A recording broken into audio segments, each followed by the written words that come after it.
उज़्बिल्लाहिमिनश्शैतानिर्रजीम बिस्मिल्लाहिर्रहमानिर्रहीम सामीन व नाज़रीन अस्सलामु अलैकुम। मैं मियाँ अनवारुल्लाह कराम हाज़िर खिदमत हूँ। सर, पहले पाकिस्तान के लिए एक बहुत पुरमसरत और खुशखबरी है कि ग्लोबल फायर पावर एक अदारा है मगरबी, जिसने पाकिस्तान को टॉप 10 यानी मुसल्लह अफवाज की जो रेटिंग है उसमें टॉप 10 में पाकिस्तान को शामिल किया। यानी पाकिस्तान में ने पिछले साल के मुकाबले में 5 दर्जे, 15वें नंबर था, अब 10वें नंबर पर पाकिस्तान आ गया है। यानी ये मुख्तलिफ फैक्टर्स हैं जिनको मद्देनजर रख कर ग्लोबल फायर पावर अंदाजा लगाती है कि किस मुल्क की मुसल्लह अफवाज, उनकी जो डाइवर्सिटी ऑफ वेपन्स क्या है, उनकी आबादी कितनी है, समुंदर करीब है तो नेवी कैसी है, और उनके अंदर सलाहियत। यानी ये हर साल ये मगरबी अदारा दुनिया के ममालिक की अफवाज की रेटिंग करता है। तो पाकिस्तान, अल्हम्दुलिल्लाह, पाकिस्तानियों के लिए खुशखबरी है कि पाकिस्तान दुनिया भर में टॉप 10 में आ गया है। और अगली बात मैं ये करना चाहता हूँ कि गुज़श्ता दिनों अजीत डोल जो एडवाइज़र सलामती का है जनाब मोदी साहब का, उसने अफगानिस्तान का खुफिया 2 दिन का दौरा किया था। वहाँ उसने अशरफ गनी से मुलाकात की और हैरत अंगेज बात है कि चाइना के सफीर से ही मुलाकात की। भारत ये चाहता है कि आइंदा प्रोग्राम के अंदर उनके मफादात किस तरह महफूज हो सकते हैं। भारत पहले ही अफगानिस्तान के अंदर $2 बिलियन की इन्वेस्टमेंट कर चुका है, नए मुआहदे के तहत $80 बिलियन की और कर रहा है। इसलिए भारत अपना कोई रास्ता वहाँ अफगानिस्तान में आइंदा सेटअप में तलाश करना चाहता है। अगर हम अफगानिस्तान का जायजा लें तो अफगानिस्तान की जो कुल आबादी है वो 3 करोड़ 49 लाख के करीब है, और अफगानिस्तान का जो रकबा है 6,52,800 स्क्वायर किलोमीटर है। यानी इतना बड़ा मुल्क है अपनी आबादी के एतबार से। और फिर अफगानिस्तान की खूबी कमाल यह, इसे राउंड टेबल कहते हैं, यानी सेंट्रल एशिया, जनूबी एशिया और फिर वेस्टर्न एशिया, यानी मगरबी, तीनों जो बड़े एक तरह के समझ ले ममालिक हैं, वो राउंड टेबल जो कुव्वत अफगानिस्तान में बैठती है वो इन तीनों ही दायरों में, जनूबी एशिया के अंदर, मगरबी एशिया के अंदर और फिर ये सेंट्रल एशिया के अंदर अपने असरात मुरतब कर सकती है। अगली बात ये, इसका जो जोग्राफिया है ये तुर्कमेनिस्तान से लगता है, उज़्बेकिस्तान से लगता है, ईरान से, पाकिस्तान और यानी इसकी सरहदें इतनी अहम ममालिक के साथ लगती हैं। और फिर 3 रास्ते जो मैंने पहले बताए हैं वो अपनी जगह बड़ी अहमियत के हामिल है।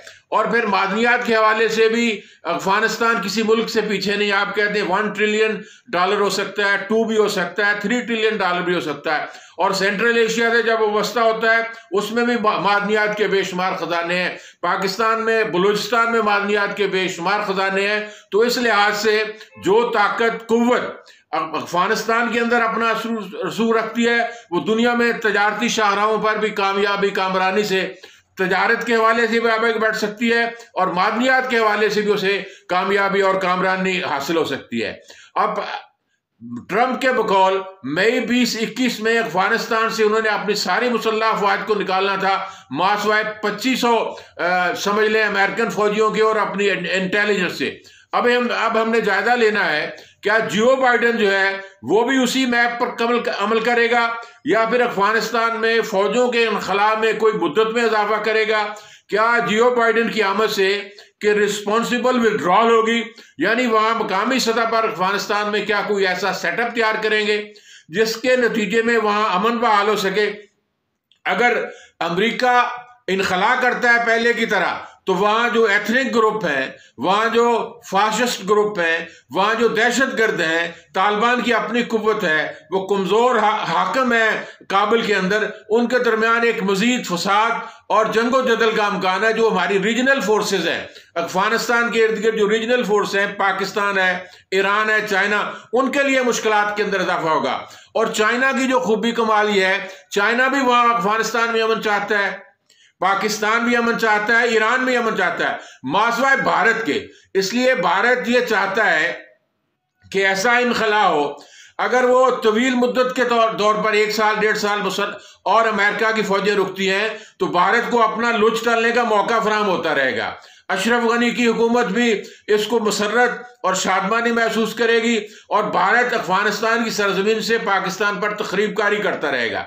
अगर इनखला जल्दी हो जाता है तो भारत के लिए फिर अपना वहां रास्ता हमवार करना जरा मुश्किल हो जाएगा, वो किस बुनियादों पर। और एक बात याद रखनी चाहिए कि भारत को अफगानिस्तान से दिलचस्पी नहीं है, उसको पाकिस्तान की दुश्मनी से दिलचस्पी है। वो चाहता है कि अपना किरदार और रोल वहां मुतय्यन कर ले, उसके लिए रोल कोई अंदाजा नहीं कर सकता, कोई उसके लिए रोल मौजूद नहीं है, क्योंकि पाकिस्तान ने पीस प्रोसेस शुरू किया है, अमन प्रोसेस शुरू किया, पाकिस्तान का ही उसमें किरदार है और पाकिस्तान ही अपने वहां हालात बेहतर अंदाज से आगे बढ़ा सकता है। तालिबान को अमन प्रोसेस की तरफ लाना और फिर उसमें एक हामिद करज़ई भी, और क्या हमें यह भी जायजा लेना चाहिए कि अफगानिस्तान के अंदर क्या अबूरी सेटअप कायम हो सकता है। फिर हामिद करज़ई अपने सियासी असर रसूख की बुनियाद पर भी वहां मुस्तकबिल करीब में अपने लिए किरदार तलाश कर रहा है। लेकिन उम्मीद गालिब यह है कि इस मरतबा अमेरिका ने जो पहले गलती की थी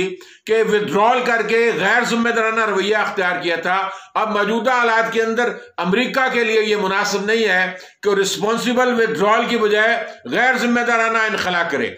अगर वो रिस्पॉन्सिबल विड्रॉल करता है तो उसका मतलब यह है अफगानिस्तान के जितने एथनिक ग्रुप्स हैं, रीजनल ग्रुप्स हैं और उनके जो वहां पेशा वराना रेडिकल एलिमेंट है, तालिबान है, उन सबको नुक्ता इत्तेहाद पर जमा करे, वहां एक जिम्मेदार हुकूमत कायम करे ताकि वहां अमन कायम हो सके।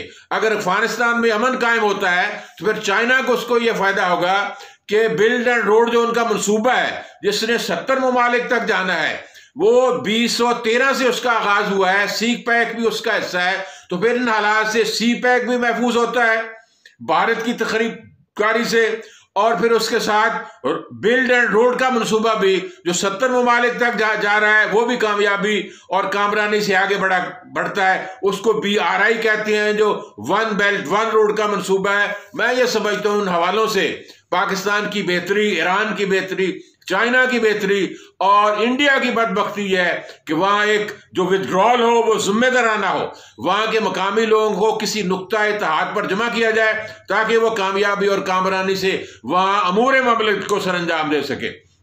और जिस तरह मैंने पहले जिक्र किया है, और फिर एक बात इस जिक्र के साथ ही सेनेट के इंतखाब के अंदर जो PDM ने हंगामा एहतजाज बर्पा करना था, उन्होंने एक कदम सियासी तौर पर आगे बढ़ाया है। वो ये चाहते हैं कि सेनेट का जो इलेक्शन है हम मुश्तरका प्लेटफॉर्म से लड़ सकें ताकि हम PTI की तहरीक इंसाफ का मुकाबला कर सकें। लगता मुझे यह है अगर वो मुश्तरका उम्मीदवार लाते हैं तो शायद कुदरत उन पर 1-2 और सीटों की मेहरबानी हो जाए, लेकिन सेनेट के अंदर पाकिस्तान तहरीक इंसाफ की जो कसरत बनने वाली वो कायम रहेगी, शायद 1-2 नशिस्तों की उनको फायदा पहुंच जाए। मैं ये समझती हूँ हालात के अंदर पाकिस्तान के लिए जो खुशखबरी थी कि वो 10 ममालिक के अंदर शामिल हो गया फौजी सलाहियतों के एतबार से, हमारे वेपन्स की डाइवर्सिटी भी बेहतर है, मुसल्लह अफवाज की तालीम और तरबियत भी बेहतर है, हमारे पास खुद साख्ता असला भी यहाँ पाकिस्तान के अंदर इंडिजिनस असला भी मौजूद है, और पाकिस्तान का जज्बा जहाज भी पाकिस्तान की मुसल्लह अफवाज के पास है।